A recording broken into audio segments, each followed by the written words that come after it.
global conversation hosted by Alex Resvan Viennet.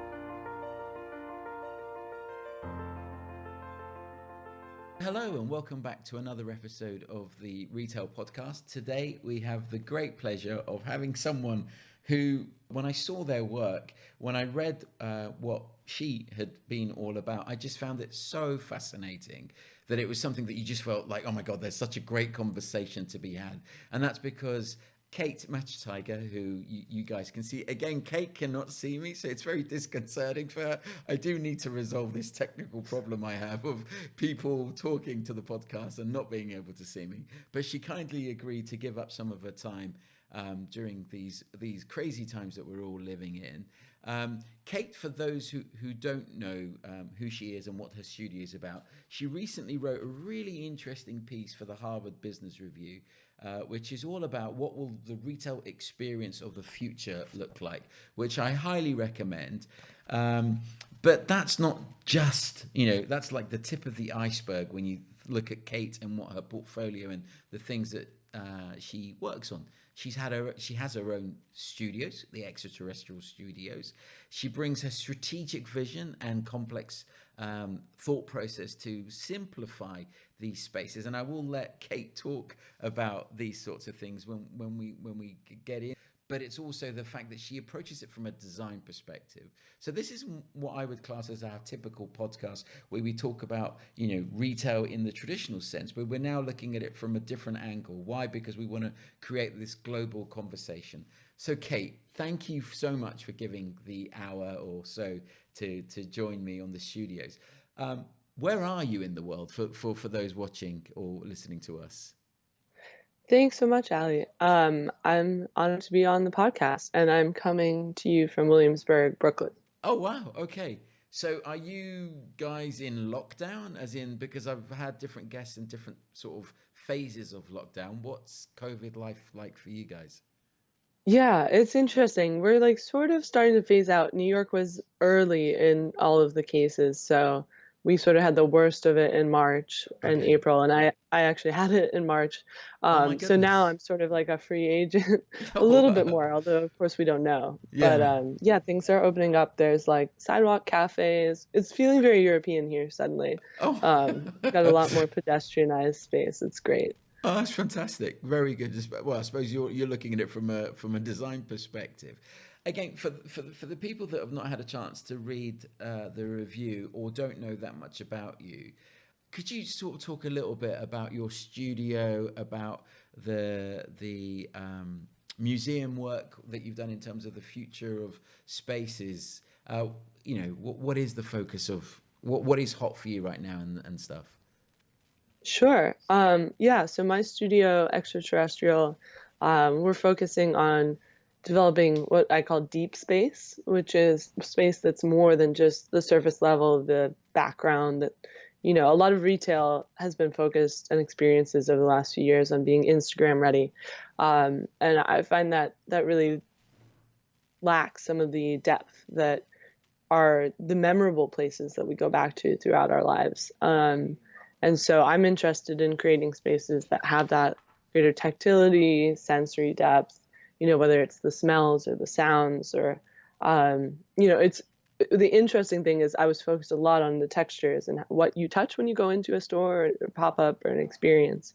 And right now with COVID, that's really been limited. So I'm thinking a lot about how do you communicate those same feelings through digital, through renderings, animation. I have a lot of great. You mentioned the new museum. I'm Yeah. in an incubator there called New Ink. It's all designers, artists, technologists, and there's so many people doing like crazy things with VR, AR, Yeah. motion design, and so they're really inspiring. And I've been talking to them a lot about like how does that translate into retail, and how do you bring some of that. And maybe it's just at the brand level, maybe it's the brand advertisements or, what they're publishing online.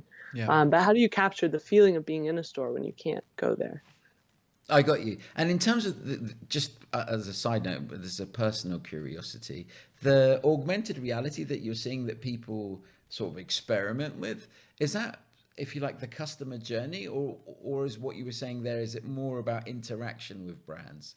So is it, for example, for uses within retail spaces, or more to, yeah, I mean, what are they, or what directions are they Yeah, pointed? I think it's very early. I'd say the most places I'm seeing it right now is like fashion is really having an overhaul in terms of how they think about Fashion Week. And there's so much waste environmentally that goes into those kinds of Yeah. events, and they're finally that's on stage right now, and people are thinking a lot about that. And then you think about the risks this year with COVID. So I think a lot of it is just really early days, like how to, because I had done some work a few years ago. That was actually the impetus for the Forbes 30 under 30, working with the government about how do we stimulate more activity in VR and AR to help bring it into the classroom. Yeah. And so working with HoloLens and also Oculus and Samsung. Um, and the hard thing is it's sort of this chicken and the egg, as I'm sure you know, where Yeah. like until people have the hardware, you can't really make the content. Yeah. And once the content's great, like, you have to have this reason to buy it. And if ever there was a reason, it would be right now. But I think people are just so overwhelmed. Like maybe it's coming with all this remote work. I definitely think we're on the cusp in terms of this this digital physical, and how people, especially in some parts of Europe, have been locked in their houses for up to 3 months. Their experiences and how they interact with things has changed. It's gone back, or has changed for good. And so these new technologies, such as augmented reality or digital experiences, is what people want. But where you see the disconnect is exactly what's happening, in the sense that people want more digital experiences, but when they go into retail, they're sort of met with this, I don't know, 100-year-old way of doing Oh yeah. things. Is that? Yeah, I mean, I think there are changes happening, but it's hard. Retail, I mean, you look in New York, like these stores are just hanging on by a thread. So Yeah. the incentive to invest like that much in technology right now, like some of the people I'm talking to who have stores around New York, they're thinking about like the lower investment things like apps and QR codes and AR from the phone, um, that kind of stuff. I think because everybody has their own devices, and it's all your germs are already on it, so you're not getting anybody else's germs by Yeah. picking up another piece of technology. So I think that, it's things like how do we take that Pokemon Go energy and bring Yeah. that into retail right now? I noticed you did the Tupperware pop-up Hmm. in Manhattan. I don't know, in Soho in Manhattan, before Christmas. How did that go? And I mean, what do you feel were some of the outcomes of that? Because it looked amazing, in terms of the visual side of it. Thanks. Yeah, it was a really interesting project. The funny thing, we're looking back on that, um, and realizing like we sort of designed a post-COVID environment without meaning to, just Yes. because of all the constraints we had. We had such a limited space. It was basically we had 3 weeks to design and build it, from when we got the project to when it opened, and the space we had was an old restaurant. Yeah. So there, and we couldn't really change anything because a pop-up, you can't really go in and knock everything down. You sort of have to give it back as you took it. So it was like, what can we do with paint and vinyl and a couple of extra fixtures? And so we didn't have that much space to put the product, just enough so that everything was there and visible, but not enough to have shelves and shelves of stuff that people could handle and take up to the register. So we ended up having all the merchandise in the back, Yeah. and then you could approach an assistant and say, I'd like to buy this and this and this. And they would go and wrap it up and put it in a little tote bag. And Tupperware has been really into sort of sustainability of their product. I think they get a bad reputation because they're made of plastic, but the Yeah. idea is it's reusable. Yeah. So it was interesting, like a lot of the trends that we were using, and we were using iPads and Square, and a lot of the things we were doing actually could be relevant to today. Yeah. It just happened because of the constraints. So, I mean, sometimes New York is good for that. There's enough constraints that we're out there making new things. Yeah, no, absolutely. And as I said, that sort of touchless environment that you created is absolutely what retailers are trying to create now. I don't know if it was just now that you said, or I read in one of the things you said about Instagrammable stores. Or Mhm.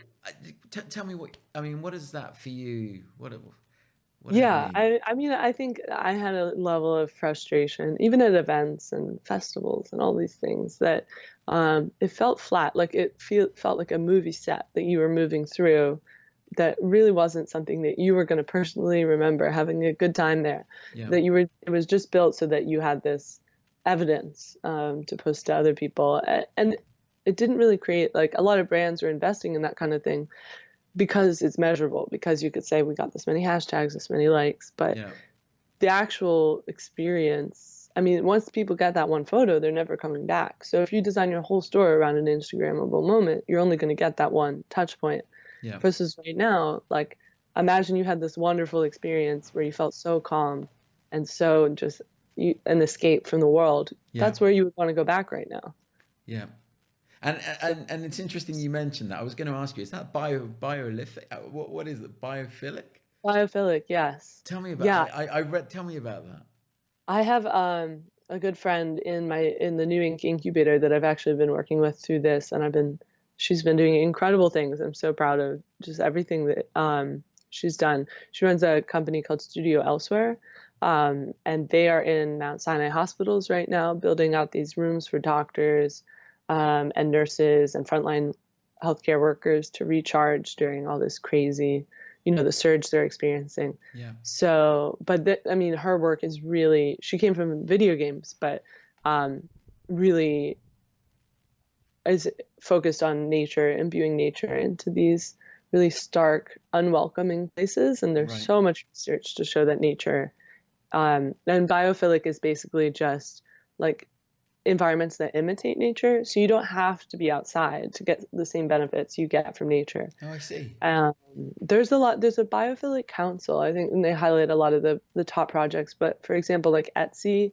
Yeah. their headquarters in New York, like everything is designed with this idea that you should feel like you're back out in nature as you're walking through their office in like really subtle ways, whether it's the amount of light or the plants or the color scheme. I think the idea is like our bodies evolved in a context that when you take us out of it, Yeah. it's not that healthy for us. And is that something that comes into your design, sort of when you're looking at design and designing spaces? Because I notice on your website some of the designs that you have, are obviously they're not nature. I mean, they have natural elements like water or waves or colors of that. Is that Mm. something that you build into your work? Yeah, I mean, I think in a store, plants always just add like this extra level if you don't have them. There's, first of all, they're air purifying, so I mean that's going to be a huge thing coming out of this. But yeah, I think they bring like a sense of groundedness and home. Though, I mean, I just like admire and love everybody who's focused on biophilic and natural looking environments. There's part of me that's always been like a surrealist, and the fantasy Yeah. and the sort of Dali and Warhol, like the craziness. Yeah. Well, you talk So about it's always theatre. a struggle. Yeah, I mean, well, Yeah. I mean, you mentioned theatre, and obviously theatre in the context of a retail space, not necessarily in the operational element, but having that, in my mind, coming out of your being taken away for a moment to another destination, which is potentially a moment of delight, is the magic, right? Mhm. That's where the magic happens, where people feel something, and I think that's Definitely. another thing that you sort of write about in terms of how do you, what was it making, yeah, in the article you talk about making people feel something. What Yeah. for you, what does that represent? Is that textures, is that textile, is that moments? Yeah, I mean, I had just read this book and I was kicking myself that I didn't read it earlier, called The Eyes of the Skin. Okay. It's sort of a weird sounding, gross sounding title, but it's very good. It's an architecture book. Okay. And it's about how our eyes perceive space and perceive texture, and how much, our modern era has neglected some of these things that can actually be so comforting to us, whether it's stone or brick or wood textures, but also like how, when how our senses are so interconnected. So you might look at a piece of wood and you know what it would be like to touch that because you have had that experience in the past. So Right.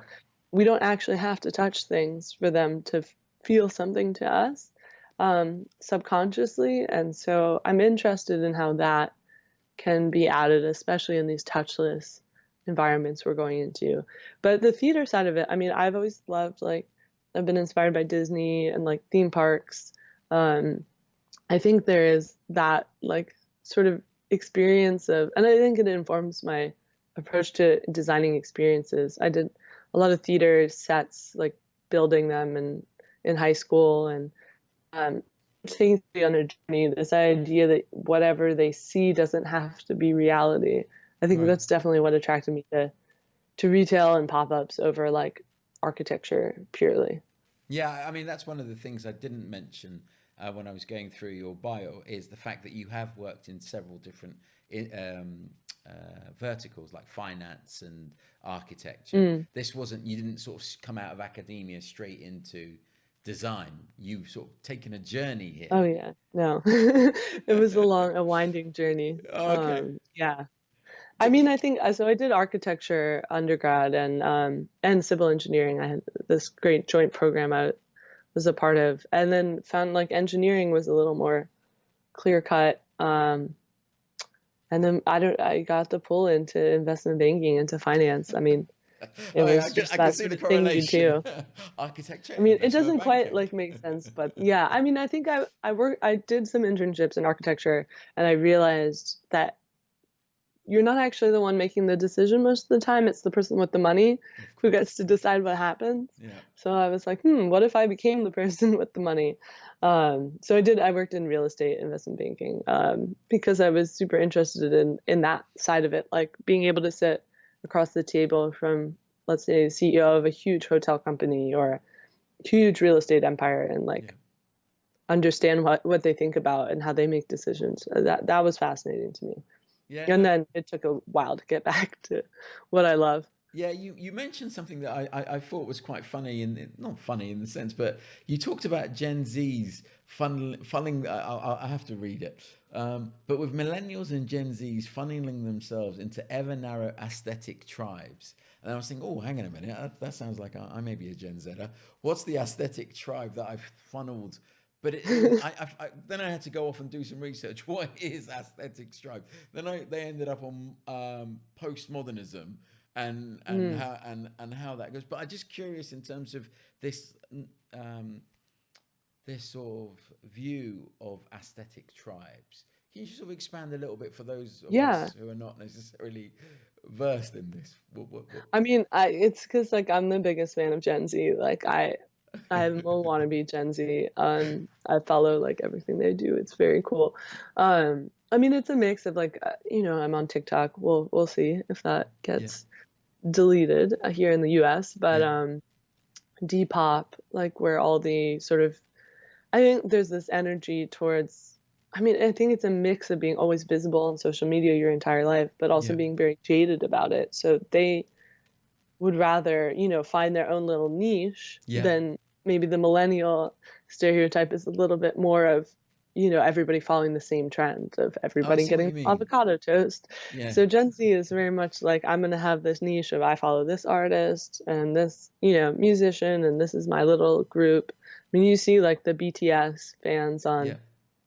on Twitter and everything they've done politically over the last month or so. It's like, there are these little tribes of people that you focus around a shared interest and you Yeah. find each other through the internet. And I think that carries over into real life too. So how does that have an impact on design then? So when you're looking at experiences and then building an experience, does that cause a sort of adds a layer of complexity, or do you take it to the Yeah, I positive? think it's actually a great thing for digital, for e-commerce, because I think e-commerce right now, it's pretty boring. I think if anybody You who's and me spent both. time over Yeah. this quarantine, like Yeah. browsing out of boredom on Yes. some kind of website, everything looks the same, and there's not a lot of curation or differentiation. So I do think it's an opportunity for those brands that know they have a specific audience to just say, we're not going to have like these white grid system. We're going to do something quirky and fun and that really resonates with their brand. Um, and I think some like beauty brands are starting to see that. They're starting to be like a little bit more cheeky with their slogans and their, you know, every button you click has like a funny little, very on brand Yeah. message. But I think there's more opportunity for that. And then I think for the retail context, it's a little harder because you don't know who's going to walk in your store. Yeah. But and you're seeing stores like Toto Kylo, for instance, which was like, you know, a very specific, I don't know, cool sort of more than New York, like, you know, that sort of hipster group Yeah. aesthetic Yeah. is not doing well. So I don't know, like I'm still learning, you know, as we all are, Yeah. who's going to survive this and whether that actually is a good model Yeah. or whether that's the first thing people abandon and they just go to Walmart and call it a Yeah, day. go back. Well, I mean, again, it's like with luxury. Does luxury have this massive boom? I mean, I've spoken about luxury in the sense that I feel that luxury has to sort of mature in the sense that beyond the brand, beyond the expense, what does it stand for? What are their values? How does it make you feel? And in that sense, how does luxury grow up in a sense, which is what I think COVID is forcing a lot of retailers to do. But again, bringing luxury, because you talk about how the power of experience is directly correlated with brand perception. I mean, I do think luxury, there has been over the last few years this switch from, and people have parodied it, that luxury has become just like what's novel and weird, Yeah. because the sort of in your face money. And same with during COVID, this whole Instagram influencer thing, like people are losing interest in that. Yeah, People don't care. absolutely. Like It's there's like nothing new. shallow, right? It's like, yeah, Yeah. yeah. And it's like Kim Kardashian tweeting about all of her horses when when all these people are in the hospital. Like, you know, it's feeling a little tone deaf. Yeah. But I think what has been getting a lot of traction in luxury has been this sort of very weird, unexpected mixes of nostalgia and and that maybe has more runway, maybe that, you know, but then the whole thing just becomes how weird can you make this experience, which is great. I'd love Yeah. to be hired for that. Yeah. But I don't know, like, will there be this point where people will think, well, that's not essential? I mean, I think maybe the line is blurring between luxury and art, and maybe that's a good thing. Well, I think Burberry have definitely tried to do that. I mean, I've been to a couple of times in their flagship store on Regent Street where they've had massive art installations with artists building completely random art, nothing to do with the brand, nothing to do, but it's like, and it was fascinating. But I did ask myself, is this a destination? Is that what they're doing? Is that an expression of freedom? Is that art for art's sake, right? I was trying to sort of connect the dots. And it was a wonderful installation in terms of it was on 3 layers, but I didn't buy anything. I didn't, you know, come out with a Burberry handbag. Well, maybe I'm not, I'm not going to come out with a Burberry handbag anyway. But Yeah. in terms of, I went for the experience, but then I guess where's the trade-off for the retailer to turn that into profitability, into, Yeah. you know, increasing that? I think that's a big question for them. And I think that's why, like, a lot of, even within beauty, I was just talking to somebody, like, you know, they focused on Asia because there's still an interest in the true luxury, like traditional. And, you know, a lot of the markets here have moved towards this, oh, it has to be weird and artsy, but then the audience you're attracting might not be the audience that's buying. You know what comes to mind when you talk about that is show fields in New York, Mm. and Hmm. and maybe I'm unfair or unkind to the concept of I didn't entertainment. personally enjoy it either, but yeah. I just it was I I so it's like a little kid trying to I felt sorry like a little kid trying to make sense of why am I going down a slide, and the first thing, and it's funny, I said this to someone, the first thing you see after you go through the slide is a sponge, an antibacterial sponge. Are Mm. you going to sell many of those sponges? And then the person on the other side of the interview said, "Yeah, I actually bought one of the sponges." I was like, "Oh, okay, all Oh right, wow. maybe." But that's just, you know, I try to observe and sort of Yeah. look at it from an outsider's perspective, and that's where again where I see the people weren't connecting the experience and the dots together, as in, Mm. and you talk about this as physical spaces as an escape. And so I can understand that in the sense of a show fields sort of term where they're saying, well, you may buy something, you may not, but this Mm. space will take you away from, make you feel giddy again and make you feel young, so you interact. But I mean, yeah, what's your view in terms of creating spaces that are, for, as you talk about, escape, but don't necessarily then tie back to some sort of harsh commercial metric? Yeah, I mean, I think two things. I think with show fields, I think there are great parts of it, and I'm glad that they're experimenting with the retail model and presenting something new. Um, I did find like the experience of it maybe felt more like a pop-up. Yeah. And in that way maybe it feels less luxurious, but felt, I mean, it was interesting. It's interesting to explore, and I do like the multi-floor model. Like Dover Street Yeah. Market here has a really cool way of doing that. um, so there are like subtleties in it. It's not, I think it's not just like, oh, because it's new it's this thing, and it's the old model it's that thing. I think that's what I'm interested in is like the subtleties of like the light and the material, and um, those elements being part of whether you walk away having had a good time or not. But I do think the escape and like the playground elements are something I'm excited about. It's going to be more challenging after this. I don't think, I think we've become so focused on like the numbers for every single tiny interaction because we have them, right? So you can Yeah. look at the data, you can look at whether somebody bought something, if they went on your site for 15 minutes, and then it becomes, oh no, how do I eliminate less clicks so that they can get directly to the item they need? Yeah. Optimizing for every data point. Yeah. And I just don't think that like creates a lasting connection with the brand. So I think there needs to be some leaders who have the guts to say, we're not going to see this direct correlation right away, but every time that person has to go buy like something special, a gift, it's their birthday, this is the shop they come to because they have a good time here. Yeah. And then I mean, you have to have great products too. You can't like have a really fun experience and then sell something people don't want. Yeah. That was always happening whenever I went to South by Southwest. That was always the problem, is that it would be a really cool house of Yeah. like really cool experiences, but the product they were selling was like fertilizer, and you're like, Okay. I'm not sure what to make of this. So Yeah. yeah, it Is has to be this authentic. 100% about the authentic? You talk about digital experience as collective memory. Can you just sort of, is that tapping into people's sort of experiences from past life, as in like when they were younger, and then bringing that along into the stage that you're creating? Is that, you just Yeah, expand on I that? mean, I think of that. I was talking there about sort of the digital expression of brands, and sometimes these like, videos on Instagram or wherever they live on their website.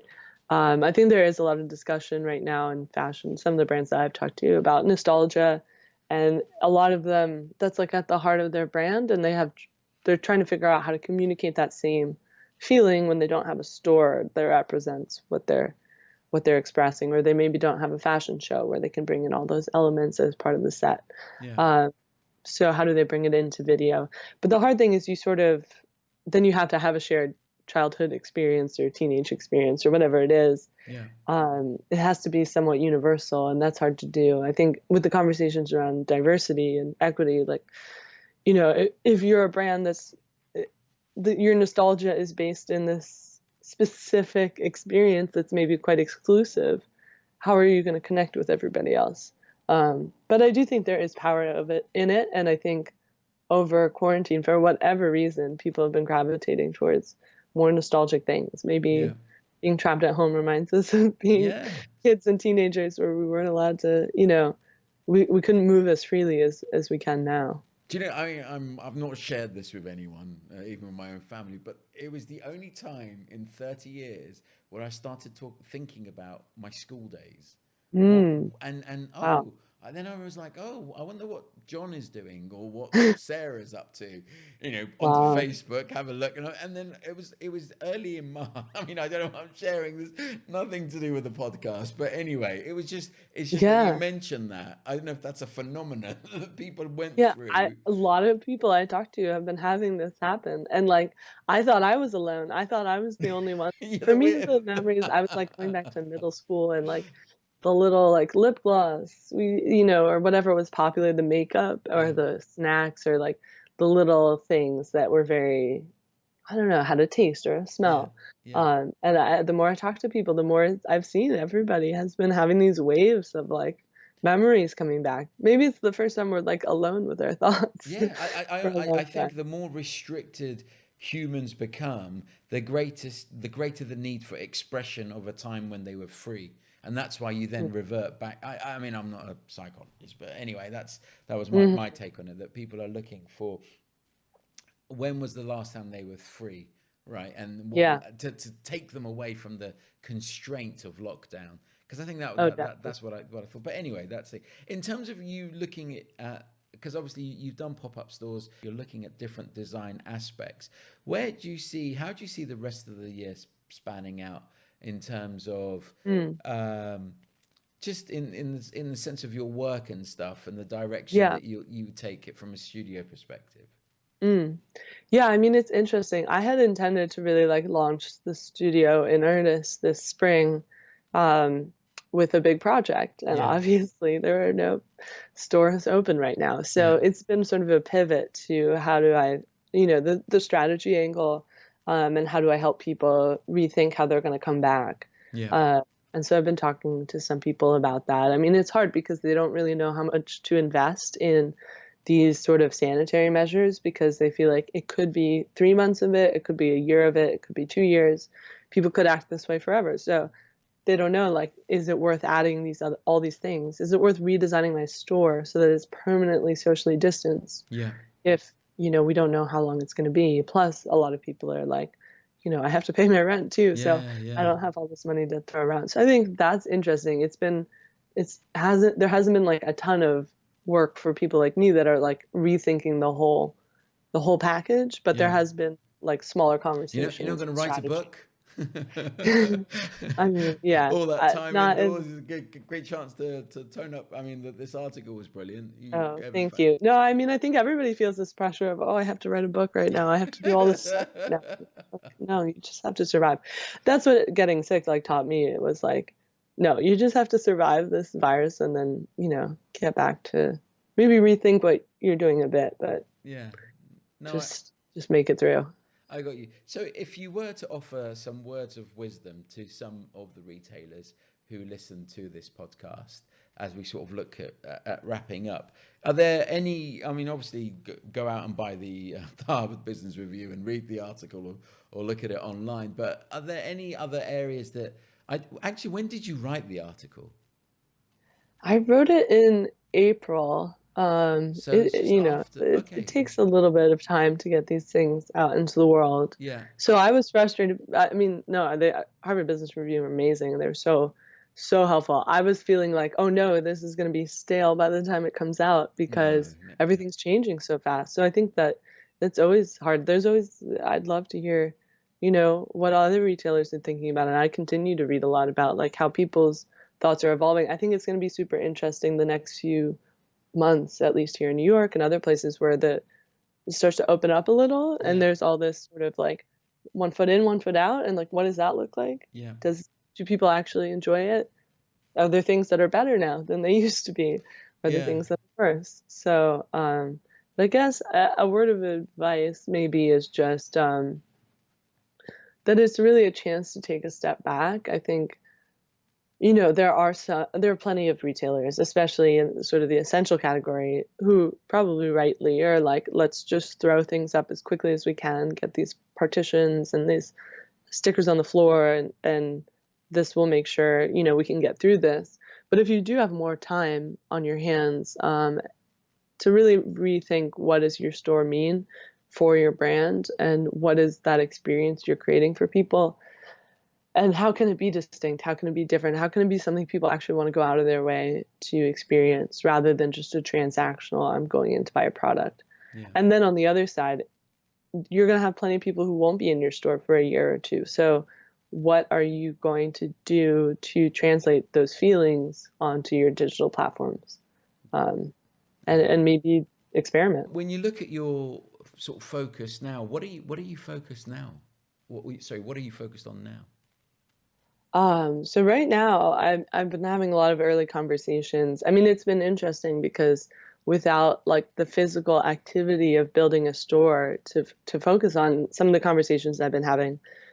It's a chance to really take a step back, and that's been really interesting across fashion and beauty and concept stores, different retailers, and also just brands in general, thinking like, how do I exist in this world after? And a lot of them, I'm very encouraged, are sort of like, let's throw out the old model, let's completely rethink this. Right. And when I switched from, I had worked in innovation consulting for a long time, talking about, big structural change in industries and with, whether it was a pharma company or government entity or a nonprofit, how do you adapt to a changing context? Suddenly that work's coming right into what I'm doing today. Yeah. And so it's actually a nice way to sort of marry the two things I've been working on over the last 5 years or so, like, taking a step back and thinking about strategy. And I think in that way, maybe what I'm offering is unique in being able to be strategic, but then physicalize whatever we talk about. Yeah. So I'm hoping that those conversations will lead to new stores that totally break the model. Do you feel that in terms of the pop-up element will still continue, or will actually outpace so people will go more into pop-ups rather than like long-term visions of a store lasting whatever the cycle is, 10 years, 5-10 years? Yeah, I mean, I think it was already symptomatic of what was happening in real estate. There was a lot of hesitancy to sign a 10-year lease, and a pop-up was the chance to like test things out. And especially if you're going after like, Instagram posts or just brand awareness, a pop-up can be plenty. But I think it will depend on how the real estate market responds to all of this. I think if rents do come down, you might see more stores come back. I think if rents stay really high or there's a lot of vacancy, it could be a chance for more and more pop-ups. I do think there is some like things are just a little more transparent. People are paying attention more now. So like the environmental waste that comes with a pop-up is insane. And it's something I think about and want to do better at. How do we design things that are more sustainable? Yeah. So it might be, some brands are like, yeah, let's do it. Others are like, we don't want to waste this much. We can do something online. Yeah. Or reuse a venue that's already there. Yeah, it's an interesting comment. I actually have this discussion about the circular economy with someone, or the environment, and they were saying, well, they felt that would take second place in this sort of world that we're living in, and that sort of went against with what I thought, because I thought if we're living in a kinder, better world where people are reflecting, then the environment has to be higher up on the ranking of how we treat the planet and what we do around it. I don't know, what are your thoughts on that? Yeah, I mean, I think there has been some just like practicality of like, even if you ideally would not want to shop at a giant like Amazon, you're like, I need Yeah. this sanitizer or this mask and I need it now. Yeah. So there has been some, but I think that, people are definitely paying attention more. And I think people are expecting more of the non-essential brands. Yeah. They're saying, well, why am I going to you if all of the things you're doing are hurting the planet, socially not very progressive? Should I be spending my money with you now that I've realized I maybe don't need what you're selling? Yeah. So I think there has been a flight towards like brands that are putting their actions behind their words and saying, we're not just going to throw something up for Earth Day and throw something up for Black Lives Matter and call it a day. Like people are double checking, hey, have you actually done anything since this? And do you see them as themes that will stay beyond this period that we're in? Yeah, I mean, I think there was already a generational shift that was happening, and I think the good power of the internet is it's more democratic, and now these voices are getting heard. And I do think, although sometimes I wonder because, there are some brands that have been canceled, and I still see people shopping at them as if they forgot. So, and that was like before this was a bigger movement. So I don't know. I'm curious. I think a lot of people will shift their behaviors. Yeah. But I do think, sometimes there is a short memory and sometimes people don't, for whether conscious, just don't really dig to the meat. But there will definitely be a significant group that's more conscious about their consumption. Yeah. Okay, well, listen, Kate, it's been an absolute pleasure talking to you. I genuinely feel your perspective, the angle that you approach it from is really unique, and that's what I think people, especially in these times, they need that sort of alternative opinion or that sort of different approach to some of these legacy problems that aren't necessarily new. I don't think some of the things that we've gone through are new. I know the pandemic is in a sense, but the fact that spaces have needed better design for such a long time, and to see your fresh take on it has just been a real pleasure. Where can people find out more about the work that you're doing? Yeah, they can go to my website, katemachtiger.com, or my studio's website, extraterrestrialstudio.co. You can follow me on social media. I'm Kate T. Gray on everything. What I'll do is in the show notes, I'll actually put the links to your studio and your website, so people can, because it's definitely worth having a look at some of the work that you've done, some of the pop-ups that you've been involved in, and to follow you in the future. Kate, thank you so much. And thank you so much for having me. This has been awesome. My pleasure. The Retail Podcast, a global conversation hosted by Alex Rezvan, the